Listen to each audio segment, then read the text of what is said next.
In a heart-wrenching event, thousands from the CoTU community, along with family members, loved ones, and close friends of the two CoTU volunteers brutally killed in the Phailengmol region on April 13, held a symbolic burial ceremony today at Martyrs Cemetery, Phailengmol, in Cedar Hills, Kamopy district. This ceremony, organized by the Committee on Tribal Unity, CoTU, took place more than a month after their deaths. Banana stems were placed inside the coffins of the two CoTU volunteers, Phailengmol Khongsai and Kaminlal Lupang, whose remains are still missing. This symbolic act reflects the deep desperation and grief of the families who cannot locate their loved ones' bodies. The use of banana stems in funerary rituals is a tradition in the CoTU community, representing the body in its absence and allowing necessary rites for cultural and emotional closure.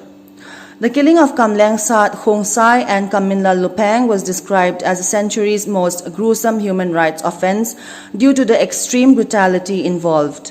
Armed miscreants desecrated the bodies, shot them multiple times, and mutilated them, shocking the global community and prompting widespread condemnation.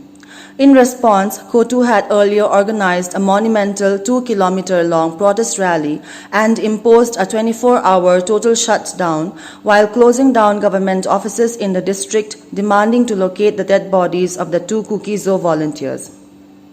On Friday, thousands gathered at Cedar Hills, Phailengmol's CoTU Martyrs Cemetery for the symbolic burial, offering condolences and a reverent gun salute.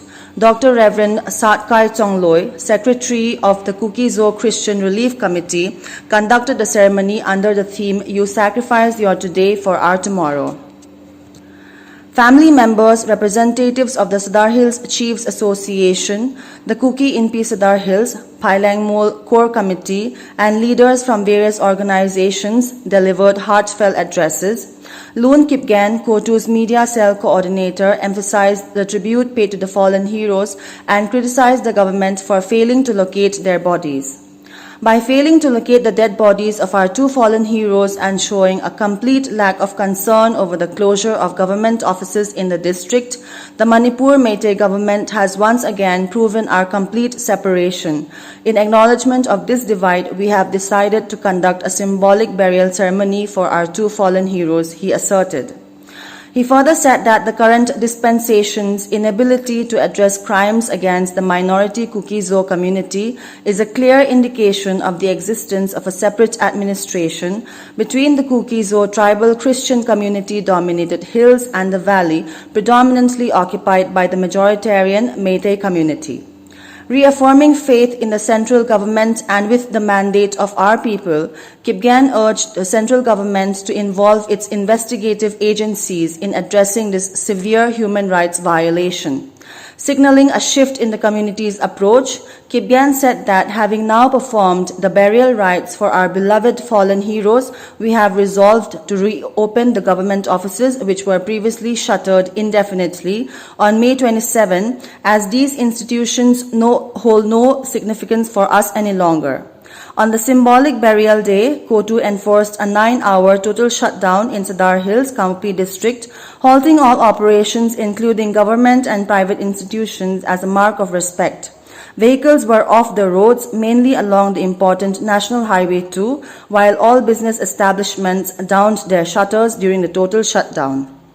On 13th of April 2024, two CoTU volunteers, Phailengmol Lunkim and Kaminlal Lupang, was killed by the Valley-based insurgent groups.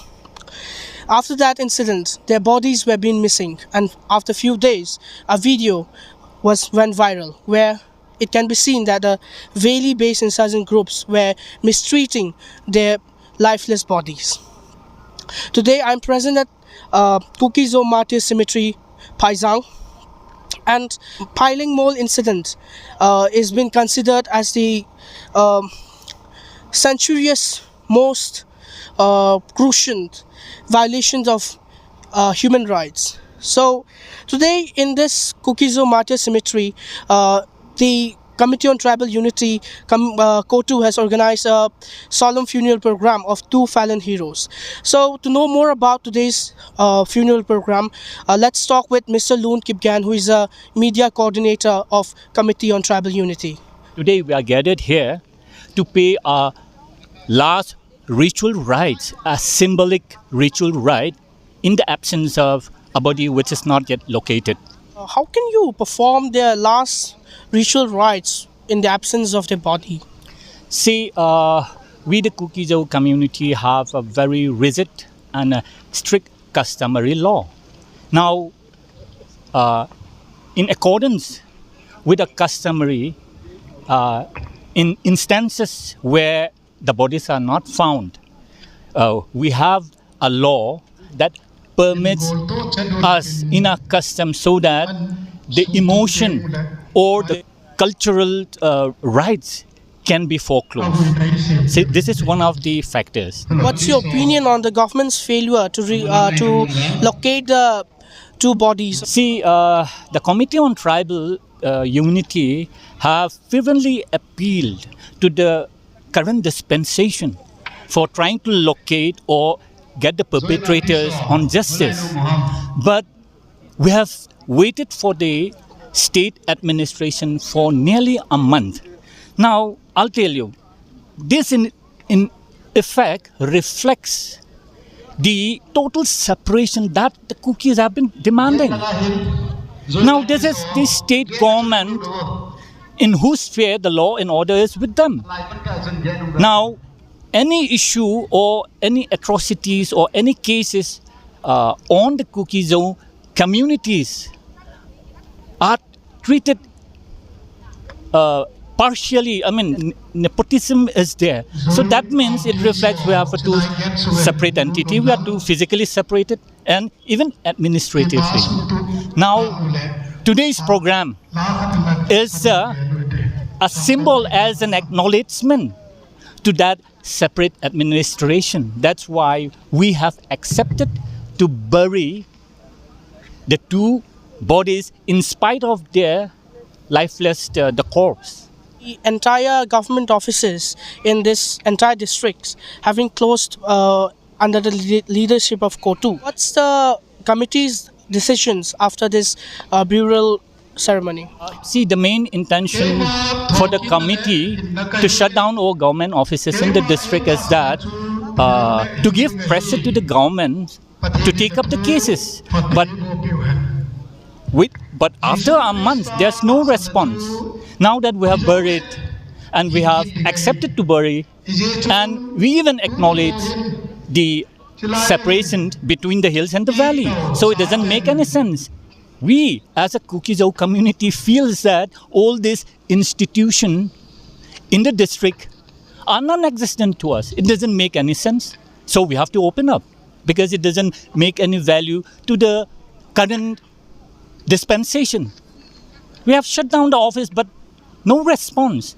That means the institution itself is nothing for us. Therefore, we'll be opening up the offices come the 27th May onwards.